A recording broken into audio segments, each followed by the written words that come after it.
and welcome. What I want to model in this simple example is a store that verifies their age, and if they are minor, they are told to come back. If they are above 18 or equal to 18, then they can enter the store for happy shopping. So to implement that, I want age as variable. Let's say we define age variable, which is equal to, and in this case, I want to get the input from the user for their age. Please provide your age. And then we will use that in if statement to compare their age. Now by default, this would be stored as a string data type with the input function. So to be able to make a comparison later in our if statement, we need to convert this to a float or an integer, and then use if statement to verify the age. So if age is less than 18, semicolon, and if they are less than 18, I want to print output to the user saying you are a minor, therefore you need to come back when you're 18. I also want to add another if statement saying if age is more than or equal to 18, then we will print something else to the user which simulates that the user is allowed to shop. So in this case, let's just say happy shopping, and the user is allowed to shop. So that would do to show you. I would also just add another message as output.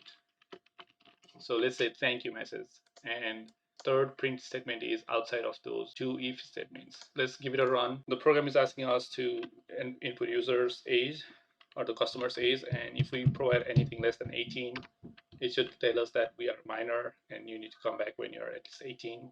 And when we run it again, simulating next person who comes into the store, and if he is 18 or above, in this case this guy is 19, and he can go happy shopping in this, and then the thank you message is printed.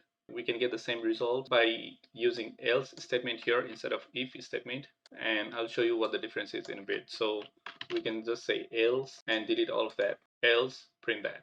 So when we run this, it should give us a similar output. Now, just to show you how this becomes more efficient than the previous version where we had two different if statements, I want to rerun this again. And this time I have two different versions. First one is using two different if statements, and the second one is using if else logic. And I deleted the second input function just so that we can use the same user input for both the versions. I want to add breaker points here and go to the debug mode. And basically it's asking for user input for the age. So when we enter a minor's age, now it's going into the if logic, and if checking for that logic whether it's under 18. And when we press F8, because this condition is satisfied, it goes on and print the message that says you are a minor. And when we do F8 again, it goes into the next if statement and tries to execute that code as well. The age is still 17. Now this condition is not satisfied, so it skips that print statement and goes over to the last print statement to print the thank you message. Similarly, in our if else logic, it goes into the if condition and tries to verify if the age is less than 18. And if it does, it prints message that you are a minor. Now, when we press F8, it would skip the else logic because the if logic is already satisfied.